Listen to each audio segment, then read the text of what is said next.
The Renaissance of Vitebsk. During the revolution, Vitebsk had a surprising destiny. This small, quiet, provincial town was suddenly transformed into a bubbling hotbed of artistic life. Marc Chagall, who organized the School of Painting there, wrote in December 1918, "The town of Vitebsk has at last started moving." In this hole, with a population of approximately 100,000 people, where previously Yuli Clever made a living and where what remained of the itinerant movement ended, in these days of October is now blossoming a colossal revolutionary art. The School of Painting had opened in the large light rooms of a hotel which once belonged to a town banker. On the days of celebration one could see a flag floating on the roof, a knight mounted on a green horse with the inscription "To Vitebsk from Chagall." For 2 or 3 years courses were taught by painters such as Marc Chagall, Kazimir Malevich, Mstislav Dobuzhinsky, Robert Folk, Ivan Puni, Ksenia Boguslavskaya, Vera Yermolaeva and Nadezhda Lyubavina. In 1919, Yermolaeva became director of the school, which had become the Art Institute. This 26-year-old woman was in charge of one of the painting workshops. The other teachers included Chagall and also Penn and Lakerson, realist painters, followers of the itinerants. Even so, Chagall's workshop provided the general spirit. The students adored him then. That is why they covered all the palisades and signs which survived the revolution with the little upside-down cows and pigs in Chagall's style. This situation was soon to change. Malevich, who was invited to Vitebsk by Yermolaeva, arrived in November 1919.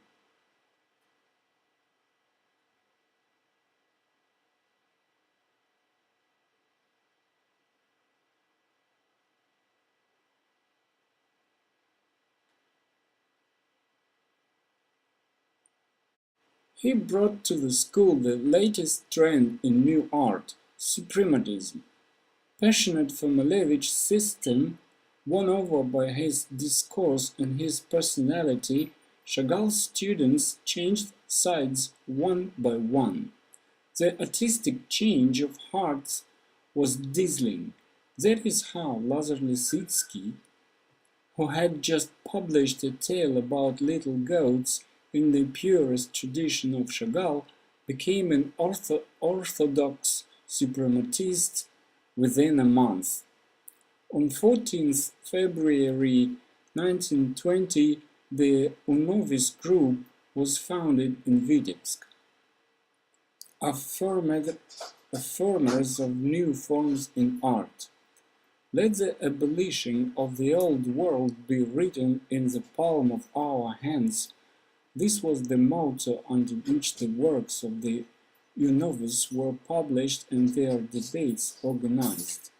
The core of this new group, directed by Malevich, was composed of Vera Yermolaeva, Lazar Lisitsky, Nikolai Suetin, Lev Yudin, Ilya Shashnik, Nina Kogan, Lazar Khidekel, and Evgenia Margaril.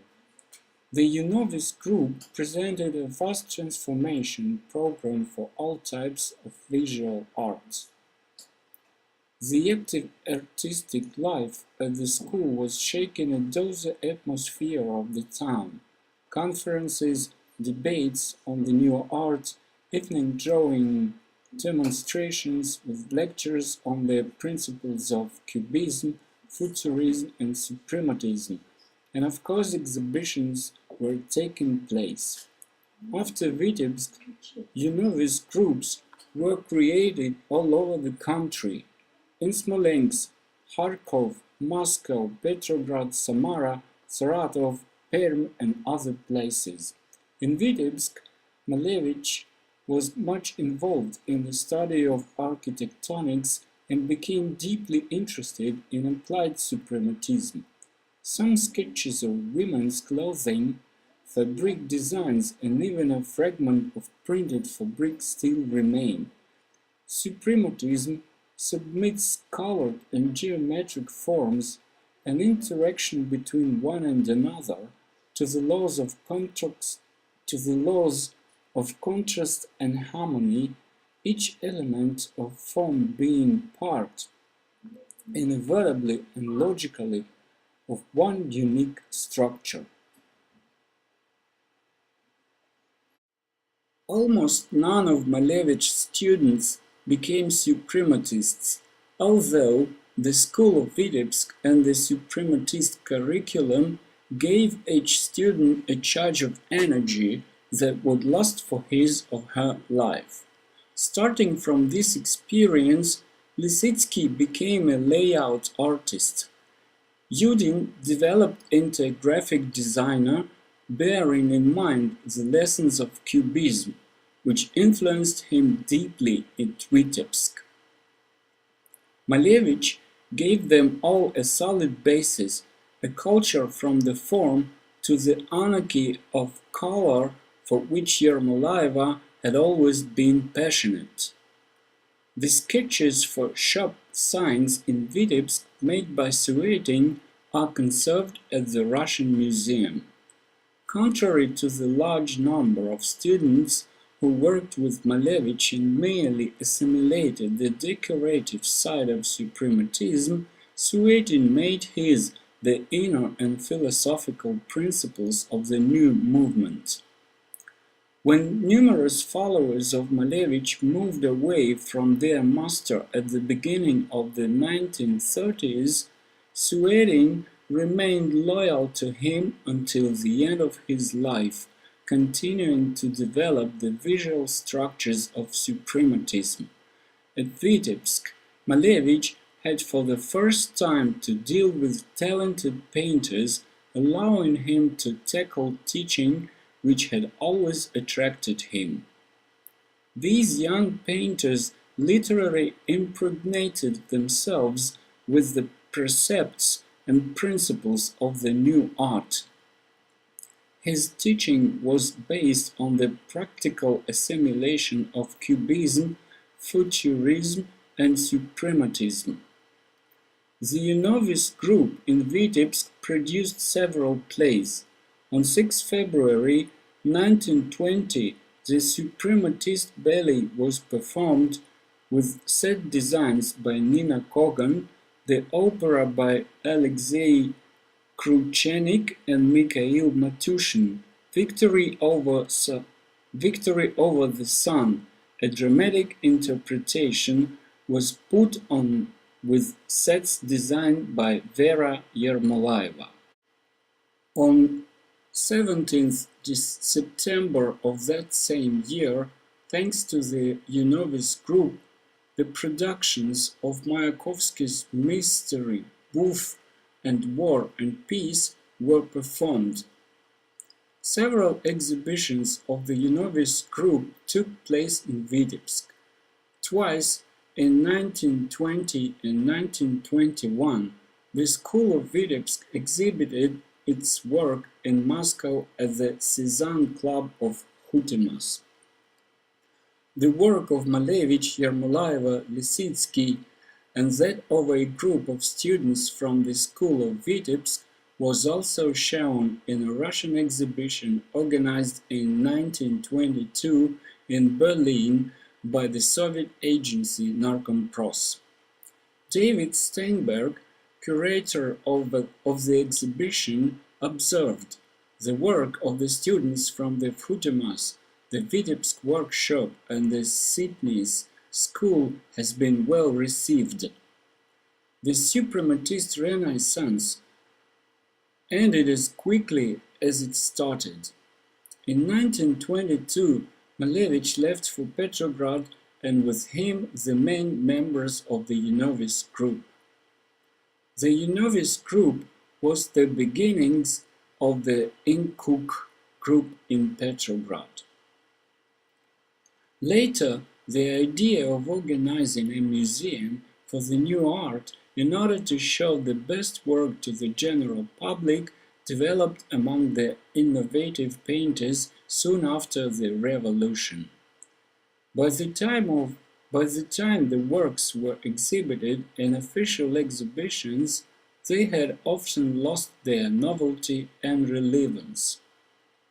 The organization commission of the Museum of Artistic Culture, which included Natan Altman, Alexei Karyev, and Alexander Matveyev, met on 5 December 1918. The Art of the Community, Искусство коммуны, newspaper published a list of painters whose work would be acquired by the museum. Among the 143 names representing the Russian avant-garde were Malevich, Tatlin, Filonov, Rozanova, Larionov, Goncharova, Altman, Ledentyuk, Matyushin, Manzurov, and Yermolaeva.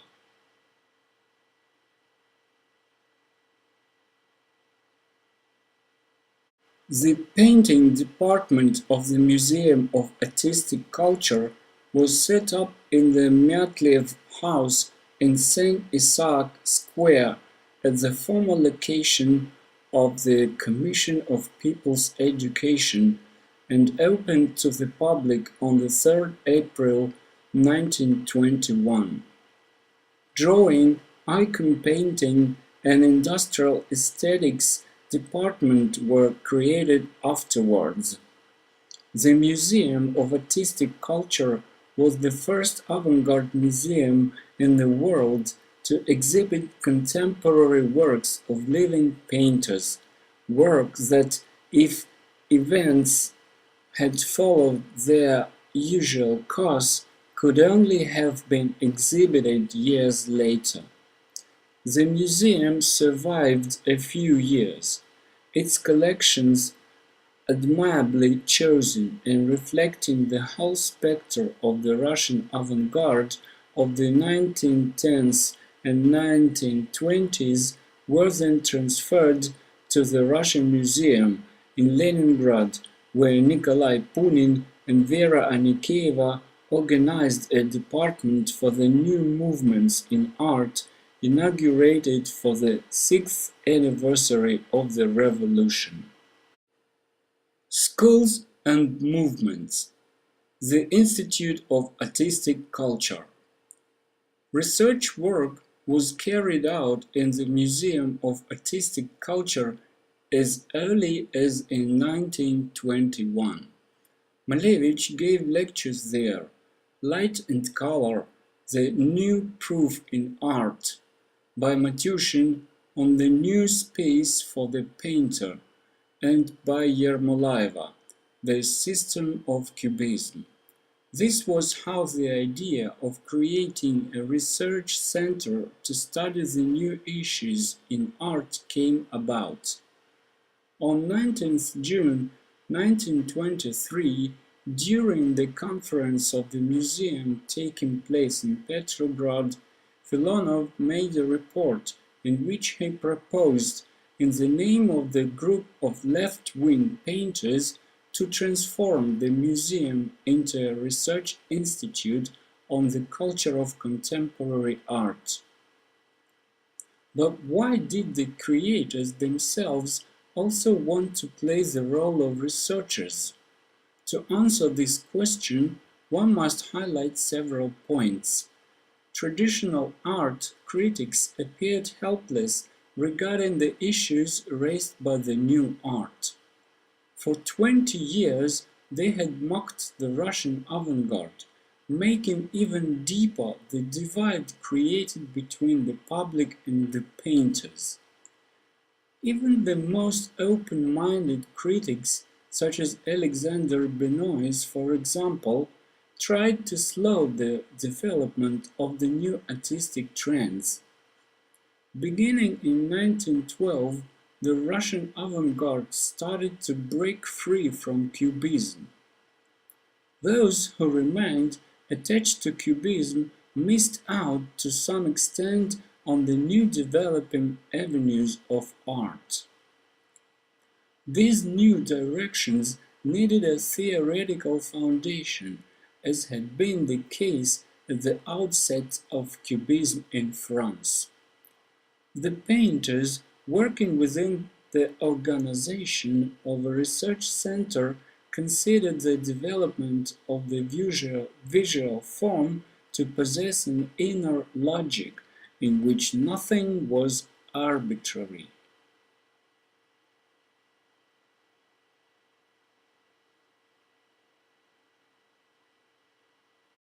On the contrary, there is a universal line in the movement of art that is consistent and ineluctable. By studying the logic in the development of visual structures, one can not only observe a strict and objective law in the past, but also define the vector orientated towards the future. Thus, this vector cannot be invented or constructed. One can only help this universal line of development going through by itself in deleting anything fortuitous. There was still another motive in conducting the study of artistic culture, a motive that was maybe less visible in the arguments of the founders of the Institute, but certainly the most important. Each artwork is a small world in itself, the materialized result of the interaction of the spiritual movement of space and time. It is in the universality of this pattern of the universe that resides the ability of art to preempt and anticipate science. That is why the painting, as Manzurov observed, is a hymn to what has not yet appeared. There are limitations, art and science. Art is the first phase that anticipates a new form of technical and therefore social relationship. The painters had observed the prospective significance of the spiritual structures and patterns embodied in works of art and understood the necessity of studying them, though not only for the needs of art. The Institute of Artistic Culture, INKHUK, opened in August 1923. It was the first research center in the world where one studied contemporary and living art through its new displays and exhibitions instead of the art from the past. The Institute mainly intended to examine the post-Cubist phenomena in artistic culture. Malevich was elected director of the Institute. Punin became his assistant, and Tatlin, Matyushin and Manzurov managed various other departments.